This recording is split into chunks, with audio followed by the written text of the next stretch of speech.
皆さんごきげんよう、上川薫です。今回取り上げる話題は、立憲民主党の経済政策が大炎上しているというニュースを取り上げようと思います。一体どのような政策について大炎上しているかといえば、それは立憲民主党の枝健二代表代行が株式投資などに対する課税強化を行う。その時には NISA 枠についても同じように課税 30% を課すんだという話をした。そういった話がインターネット上で駆け巡り、多くの人々に衝撃を与えました。そのため、インターネット上のトレンドワードの上位には、昨日そして今日連日、NISA という言葉が何度となく上位に食い込むという異常事態になっています。このニュース、最終的には立憲民主党が枝健二氏の発言を撤回させるようなことにはなっているわけです。しかし、その騒動の途中経過などを見ると非常に不信感を持たせる内容となっています。一体立憲民主党の経済政策として NISA 枠に対する課税が一体どのような話で出てきたのか、早速見ていきましょう。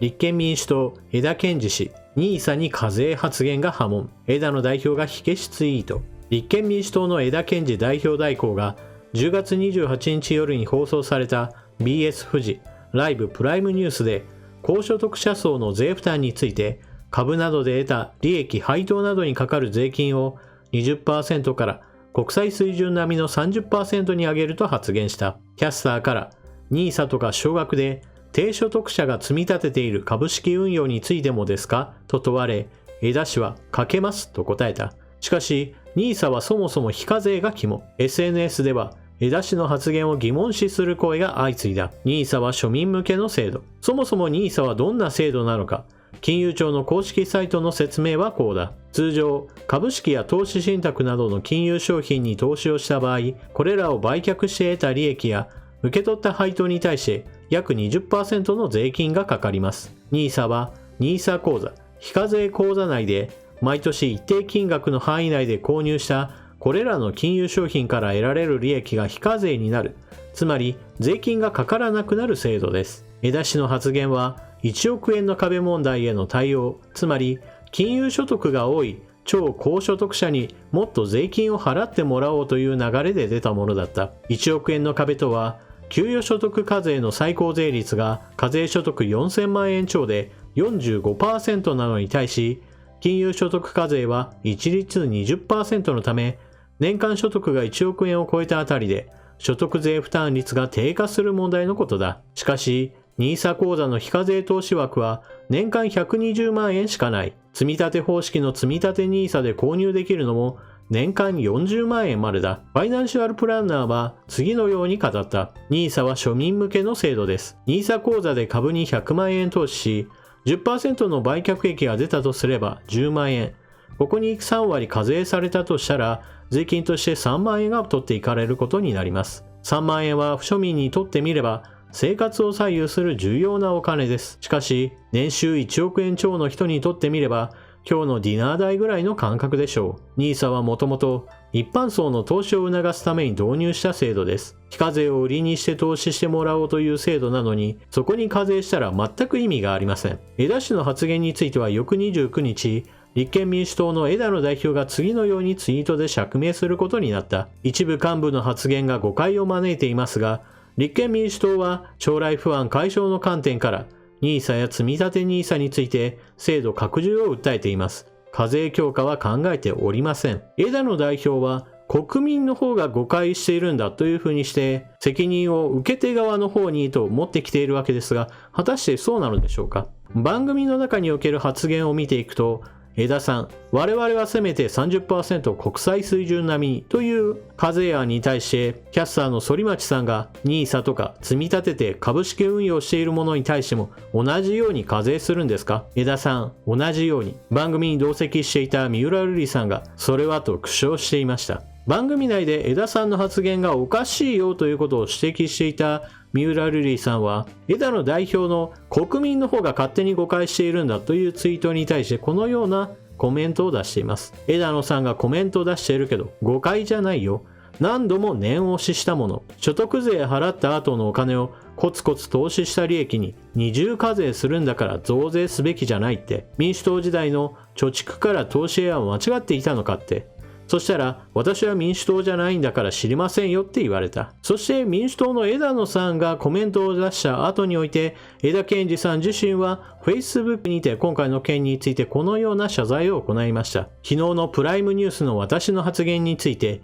質問を聞き間違えてしまったことで、誤った内容のお答えをしてしまい大変申し訳ありません。このように謝罪した後、Facebook では枝野代表に注意されたのか、党の方針の説明を掲載していました。今回の騒動の中心となった枝健二氏というのは、役職としては党代表代行、そして専門は経済政策担当という金融課税について話すのであれば、最も責任を持って発言しなければならない人です。今回の騒動の発端となったのは、枝健二氏がテレビ番組の中での発言が元となっています。ですから私自身はこの番組を見ていなかったので、最初この第一報を聞いた時には耳を疑いました。何しろ、NISA枠というのは決してお金持ちのための政策ではありません。記事でご紹介したように、あくまでも金額というのはそれほど大きいものではありませんから、お金持ちの人たちにしてみれば、こんな制度という具合にしてほとんど気にすることはないでしょう。年間40万円の積み立て NISA であれば、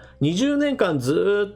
とこの制度を利用し続けても、対象となる金額というのは800万円です。決して年収1億円のような人たちにしてみれば、20年間かかって800万円しか使えないのかと、きっと彼らにしてみれば重要視するようなものではありません。しかし、所得が低い人もしくは中ぐらいの所得の人たちにしてみれば、800万円という金額は非常に大きいものですし、その金額について非課税ですよと国がお墨付きを与えてくれるのは非常にありがたいものです。ですから、今回の話の最初に出てきたNISA枠に対して 30% の課税をするというのは、この制度そのものを全否定するような非常に悪い手です。これまでの政策について完全に潰しにかかるような発言ということもあって、にわかには信じられないものでした。しかし、番組の中においてどのような発言があったか、そのような内容といったものがどんどん流れることによって、番組内においても枝健二さんに対して、NISA のような株式投資に対しても課税するのかと、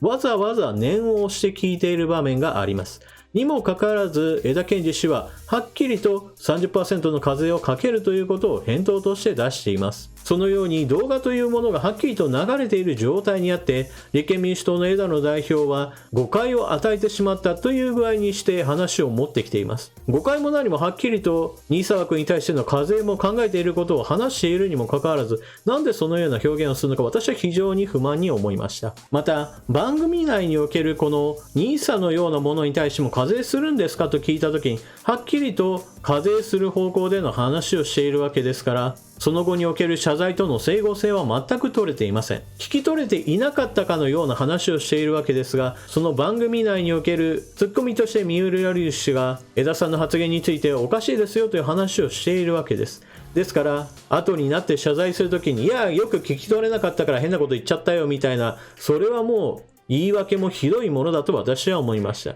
立憲民主党の他の議員からは、いや、もしかしたら、枝さんはNISAといった制度について知らなかったかもしれない。そんな風な援護射撃と見せかけて背中を打つような発言なども出ています。もしも枝健二氏がNISAという制度について知らなかったというのであれば、確かに今回の発言のような間違ったことを言ったとしても仕方ないかもしれません。しかし、間違ったで済まされないのが彼の肩書きです。何しろ彼は立憲民主党の経済政策担当という非常に大きな役割を持っていて、しかも代表代行というこれまた最高幹部クラスの肩書きを持っています。そのような人物が多くの庶民が利用している制度について全く知らないで経済政策を語り、そして党の政策を決めているのであれば、こんな恐ろしいことはありません。また制度そのものを知っていたとしても、やはり番組内における発言というものは非常に大きな問題をはらんでいます。それは一体どのようなことかといえば、番組内でキャスターの人が低所得者のような人たちに対しても課税するのかといったことを聞いているわけですが、枝健二氏は国際標準が 30% 程度あるんだから課税しますよという話をしています。つまり1億円超の大きな収入がある人たちに対する課税強化をと言いつつも、実際においては分け隔てなく低所得者の人たちに対しても一律で増税しますよという話をしているわけです。所得税の場合であれば、所得が増えれば増えるほど累進課税といって税金は上がっていくものです。一方において今回の話の肝としては、そのような累進課税の考えを入れるわけではありません。枝健二氏は一律 30% と言っている以上、お金持ちであろうと低所得者であろうともうみんな増税ですよという話をしているわけです。そこには格差の是正といったような意味合いにおいて、所得の低い人たちに対する減免措置などは一切盛り込まれていません。果たしてこのような政策が格差の是正などにつながるのでしょうか。格差是正というものを念頭に置くのであれば、所得税と同じように累進課税をある程度導入することも考えた方が良いのではないでしょうか。例えば金融所得500万円ぐらいのところをラインとして、それ以下であれば従来通りの税率、それを超えるようであれば累進課税に突入しますよというのが、私は一つの回答として良いのではないかと思います。特に今回枝氏が問題だと考えているのが、年収1億円を超えるような人たちがどんどんと株の取引を盛んにしている。それは所得税が 45% なのに対して金融課税が 20%、 この税率の差もあって彼らはどんどんと株にお金を持ってくるんだという話をしているわけですから、これらの人たちを対象としたような課税というものを考えるべきです。年収1億円を超えるような人たちが株式投資を行うのであれば、何千万円という単位での投資を行うでしょう。 10% の利益を上げるだけで、先ほども述べたような金融所得500万円はあっという間に超えてしまいます。ですから多くの人たちにとって害のないような制度を残しつつ、一方においてはお金持ちの人たちが積極的にこの所得税と金融課税の税率差を利用とした資産倍増に励むんであれば、その差を埋めるような政策というものを行うべきでしょう。今回の話題というのは、立憲民主党の代表代行という最高クラス幹部の人が、しかも経済政策担当であるにもかかわらず、低所得者の人たちに対する配慮も一切なしに一律に増税しようということも言っているわけですから、私は非常に問題のある発言だったと思います。皆さんは今回の話を聞かれてどのようなことを考えたでしょうか。ぜひともコメントしていってください。それでは今回のニュースとしてはここまで。ここからは少し余談になります。現在衆議院選挙の終盤戦に入ってきているわけですが、皆さんからのコメントの中にも、いろいろな政治的な発言をするんだったら上川さんもそろそろ選挙に出たらどうだといった話などを書く方がおられます。いずれは私は国会議員になりたいですよという話をしていますから、そのようにせっつく方がおられるのも当然です。ただ私の場合は以前からも言っていますが、基本的には衆議院ではなくて参議院の比例代表の方を目指しています。ですからそちらの方での立候補を考えて活動はしていかなければならないわけですが、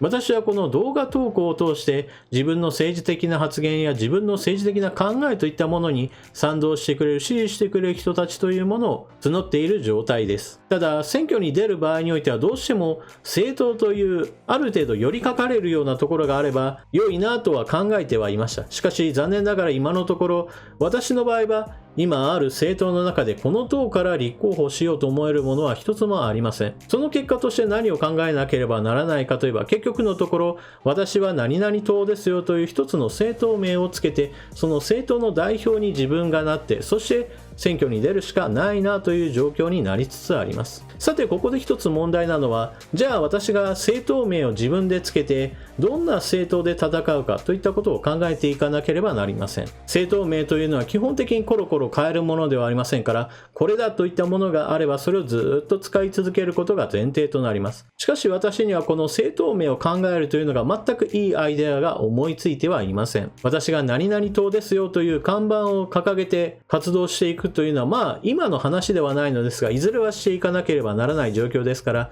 皆さんも私のチャンネルの動画を見続けている中で、上川さんだったらこういう政党名がぴったり合うんじゃないのということを考えてくれる人がいると嬉しいです。もしも良いアイデアがあれば動画へのコメントでもいいですから時々書き込んでくれるか、もしくは SNS 上の Twitter の方での返信機能を利用するなどして私へのメッセージを送ってくれると嬉しいです。それでは今回の余談はここまで。動画を最後までご視聴いただきありがとうございました。チャンネル登録していない方はぜひともチャンネル登録を、そして動画を見終わったら評価ボタンのクリックもよろしくお願いします。それでは次の動画でまたお目にかかりましょう。またね。